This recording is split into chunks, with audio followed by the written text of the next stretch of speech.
आसामनि सासे एमपि हिसाबै इउपिपिएल दोलोनि जि बिसायख'थिनि बारहावा बेनि नोंथांनि नोजोराव माबायदि? बिटिसि बिसायख'थिनि बारहावाया बे बारावहाय इउपिपिएलनि फारसे बारगासिनो दं आरो बिराद गोजोन थासारि। इउपिपिएलआ देरहानायनि बारहावाया बिराद मोजां। रायजोफ्रा अनबाय थागोन होनना जोंहा मोनसे फोथायनाय दङ। खारना जाबाय मा, 2020 मायथाइयाव सुक्ति जानायनि उनावहाय बिटिसि सरकार गोदान फैबाय। प्रमद बर' बिथाङा दिनै बिटिसिनि चिफ जानाय खामानि मावनो खाबु मोनबाय। दिनैहाय 5 बोसोर जाजोबाखै, मास मोनथामसो दंबावो। नाथाय गेजेराव आरो कर'नानि थाखाय बोसोरसे जों मावनो मोनाखै। खोब बेसे मावनो मोन्दों होनोबा जों 3.5 बोसोर। 3.5 बोसोराव बिटिआर ओनसोलावहाय जेरैबायदि गोजोन खौसेथि परिबेस जों लाबोबाय। खुनु नांलाय खमलाय गैया, गावजों गाव नांलायनायबो गैया, बुथारलायनायबो गैया, बुलायलायनायबो गैला। बिराद मोजां मोनसे परिबेस।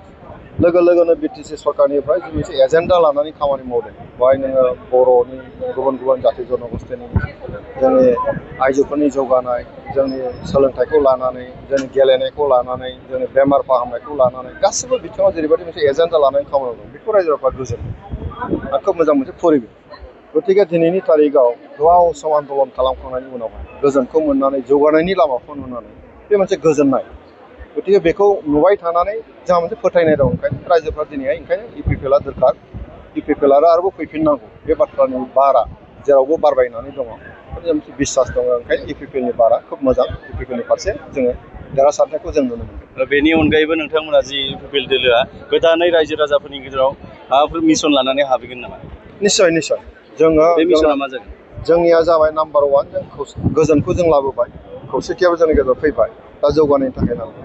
थांनाय 3.5 बोसोराव जों जेरै इडुकेसनखौ लानानै सुपार 50 खालामदों। जोंनि ओनसोलावहाय मोनसे अफिसार सोरजिनांगौ, जोंनि ओनसोलाव डक्टर इन्जिनियार सोरजिनांगौ, मानब सम्पद जोङो बानायनांगौ। गतिके स्पेसियेलि सुबुं धोन जि जौगानायनि खामानि, बेहाय स्पेसियेल मोनसे एजेन्डा दं। दा 50ल' नंला, बे बारायगोन। गतिके जोंनि निबनुवा जि समस्या होनदों, जे सेंग्राफोरनि बेखार जेंनाया बेखौथ' जों डाइरेक्ट सरकारनि साख्रि होजोबनाया गोब्राब।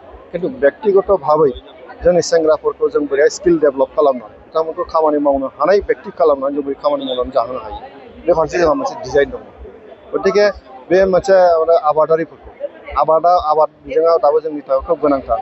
बयबो आबादजों थांनानै दङ।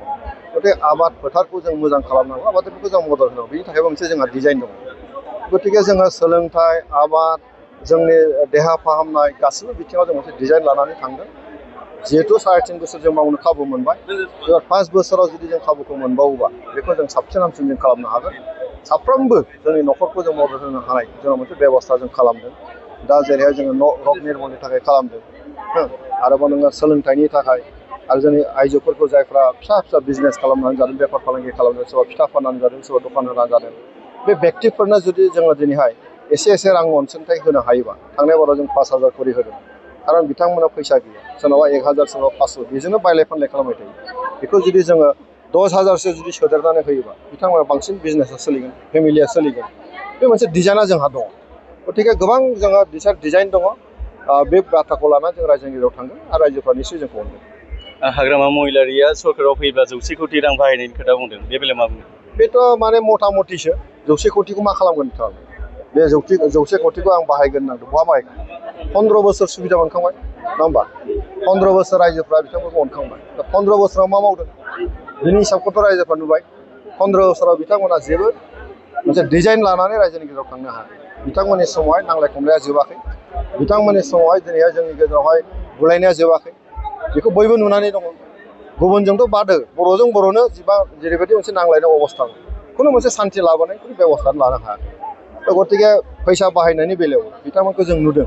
जिखुनु डिजाइन गैयालासिनो, खुनु मोनसे परिकल्पना गैयालासिनो ग' एहेडजों खामानि मावनानै दिनै 3 कोटि थाखा लायबिलिटिस जानाय, बेखौथ' रायजोफ्रा नुदों।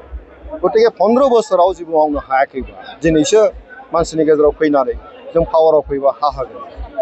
हा होनो थाखाय 15 बोसोर खामानि मावबाय, जेबो मावनो हायाखै। जों 3.5 बोसोरावहाय दिनै 3 लाख मानसिनि हाखौ जों होनो हादों। जोंहा मोनसे डिजाइन दं। दिनै जों आसनि खालामबाय। बैसोमुथि आसनिनि गेजेरजों मानसि हा मोननायनि बेब'स्थाखौ जों दिनै खालामबाय। 15 बोसोराव जेबो मावाखै। गतिके बिथांमोना ओरैनो लाम साम 1000 कोटि बुंनो हागौ, 200 कोटि, 300 कोटि बुंनो हागौ। बे बिथांमोननि खुगायावल' बुंनो हायो, खिन्थु डिजाइन गैया, प्लेनिं गैया, हानायबो नङासो। जोंहा मोनसे फोथायनाय दं, जों मावनानै देखायबाय, रायजोफ्रा नुबायबो। गतिके बे बाथ्राखौ रायजोफ्रा बिसार खालामगोन। गतिके रायजो राजा बा इउपिफोरखौनो मदद होदों।